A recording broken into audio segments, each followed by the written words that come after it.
Good afternoon. Welcome to the Oklahoma City Economic Development Trust meeting, May 23rd, 2023. First item on the agenda is to call the meeting to order. Item 2 are the minutes from the April Trust meeting. Do we have any comments or questions in the meeting minutes? If not, I can take a motion. We have a motion and a second. Please vote.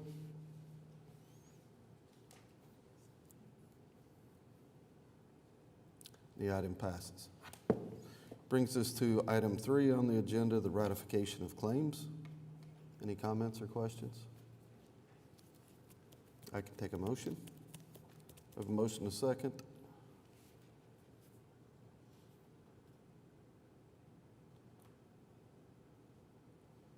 That item passes as well. Item 4 is items for individual consideration. Item 4A is approving amendment number 2 to the Economic Development Memorandum of Agreement between the Oklahoma Industries Authority and the Oklahoma City Economic Development Trust for the 577 acres property. Mr. Sudol. Yes, Mr. Chairman. So this is a minor amendment just to clarify as we were working through the deal between OIA and OCDT. There were a couple of ancillary leases, billboard leases that we were trying to figure out how to deal with. This would clarify that OIA, as compensation for their services, keeps the annual lease for the properties, and so OIA would also keep these ancillary leases, although I think they're like a couple $1,000s a year, and we anticipate they're going to go away as that gets developed, and any new leases would come to OCEDT. So clarification on that, and then there's some further other clarifications on just as these transactions get closed, what is defined as the closing costs that are allowable for OIA, but those are limited as well. So other than that, that's pretty much it. Any questions for Mr. Sudol? If not, we can take a motion. We have a motion and a second. Please vote.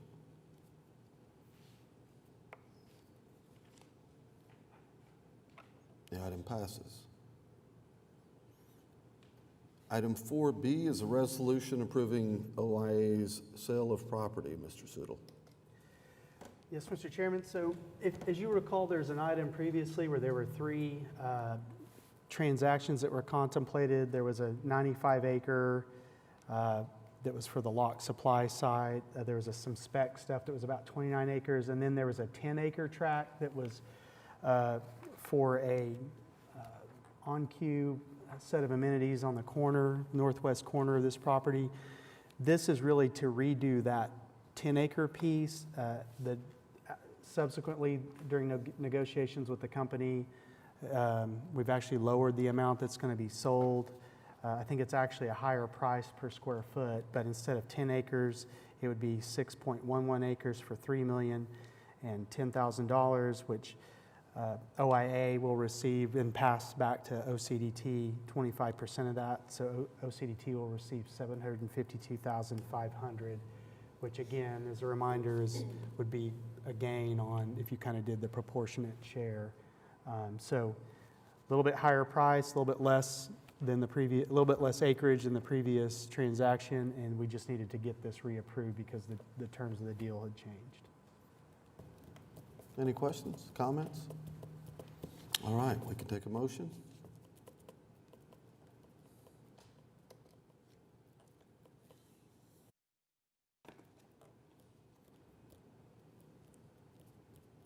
We have a motion and a second.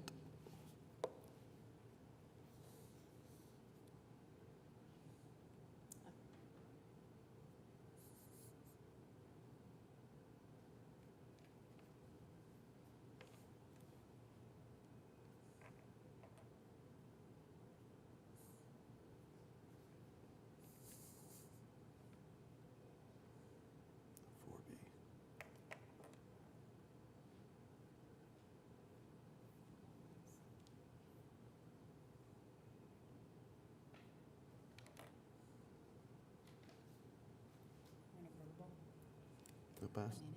Okay, thank you. The item is passed. Brings us to item 4C, resolution of the trust recommending City Council waive its September 25, 2018 resolution in part by allowing film incentive economic development projects to be approved for funding at only one City Council hearing rather than two. Ms. McSpadden.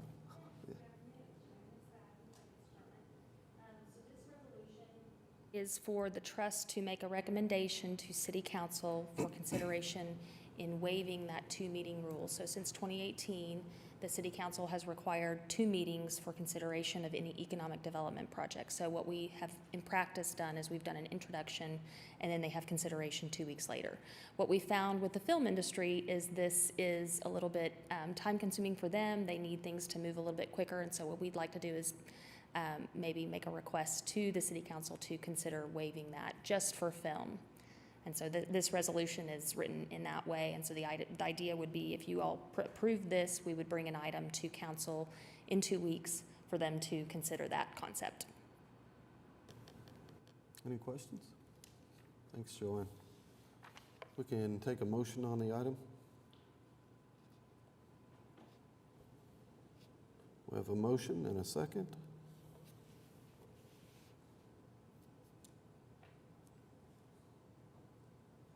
The item passes. Item 4D on the agenda is to receive the amended and restated Core to Shore Reinvestment Area Project Plan. Mr. Sudol.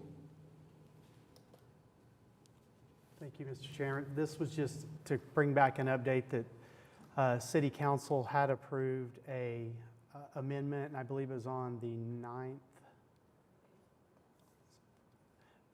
recently, for Core to Shore, and this was the Boulevard Place project. I think this body saw, a TIF allocation, and we talked about there would be, it would be dependent upon also if an actual carve-out happened in the TIF project plan. So just to report to you that that happened. So on the map in the blue is the existing TIF number 13, which is the TIF where Omni is currently, and sort of just to the east of that is the little pink area. That's the part that was carved out. So that will be a new TIF district. And was it the night? Okay. So it's a new TIF district. And as that project moves forward, we would discuss, when it would potentially be activated, but is now created. So that's what we're bringing back to you today.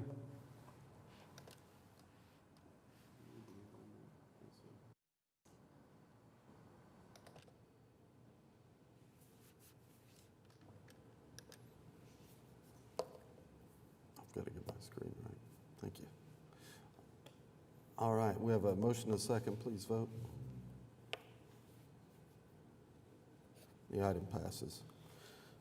Brings us to item 4E, approval of the contract with Allen Gibbs and Hulick LLC for audit services for fiscal year 2022-2023. Oh, that's right. Do we need? Which was amended in item E, amendment number 1, and restated audit contract with Allen Gibbs and Hulick LC to include audit services for fiscal year 2022-2023, estimated cost $24,682. Ms. McSpadden. This is a request for approval for our audit contract for this coming fiscal year. And it is going to cost a little over $24,000, which is about a 4% increase over last year. So happy to answer questions. Any questions? Nope. No, we can take a motion.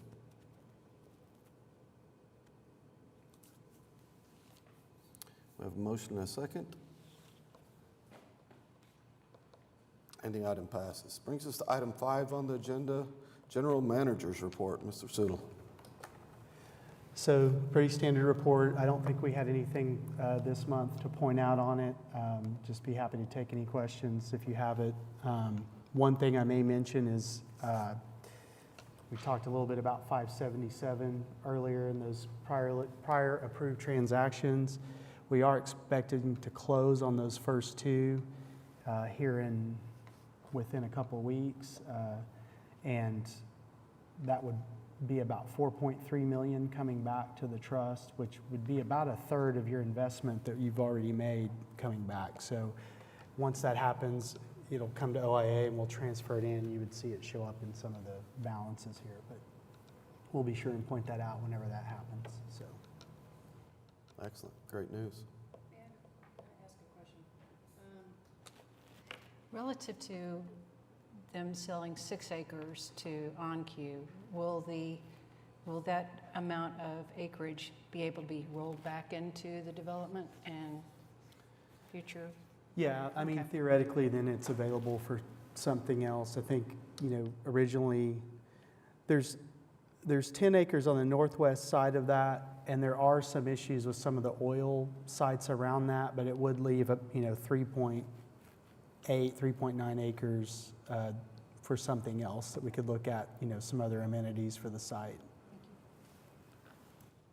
Anything else? Thank you, Mr. Siddle. Item 6, any comments from staff? No? Trustees? I don't believe any citizens signed up to speak, so we'll move to item 7. We are adjourned.